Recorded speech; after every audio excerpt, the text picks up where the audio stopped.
Hi, I'm Drew with UCLA Recreation and Quixotic Racing. I'm going to be demonstrating touch and go. I'm going to do one lap with the snorkel and one lap without.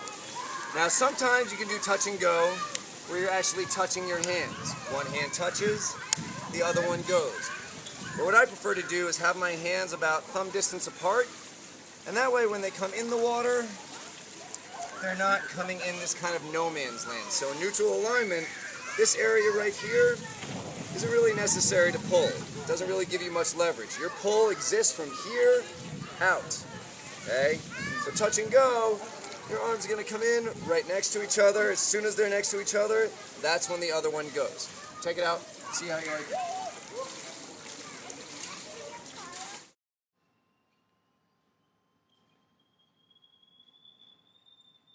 Okay, so here you can see me pushing off and demonstrating touch and go. I'm leaving one arm straight out there. That's the dormant arm, the one that's not being used. You can also refer to it as the arm that's reaching. There's a good steady kick there, preferably 6 beat, tight streamline every time you push off the wall. Here it is without the snorkel, breathing left.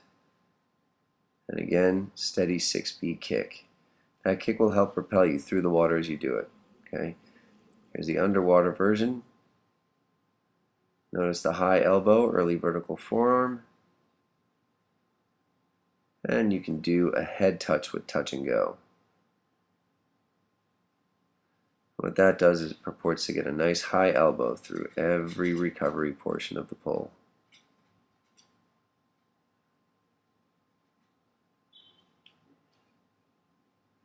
Here's a closer version of head touch with touch and go. This is also a version of shark fin drill.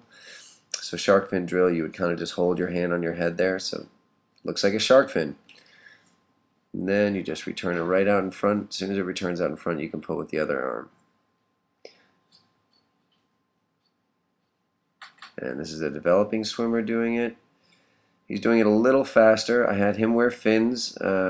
He tends to be a natural breaststroker, so breaststroke kick comes natural to him, which he does a egg beater, so we used fins to help him learn how to do freestyle kick, which it was very successful.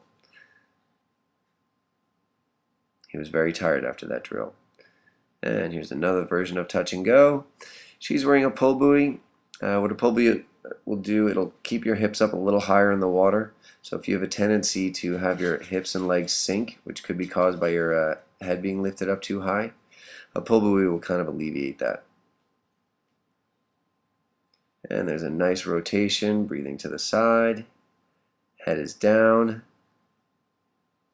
And you can see that nice pull underwater with a great early vertical forearm. And if you also notice, her elbow is really nice and high throughout that pull. Everyone's going to have different variances of swimming, whether it's different variants of touch and go or a different variants underwater of just regular swimming. So really just kind of explore what works for you, and the only way you're going to know what works for you is just by testing and assessing yourself. See if an early vertical forearm works for you. If it doesn't, you don't have to do it.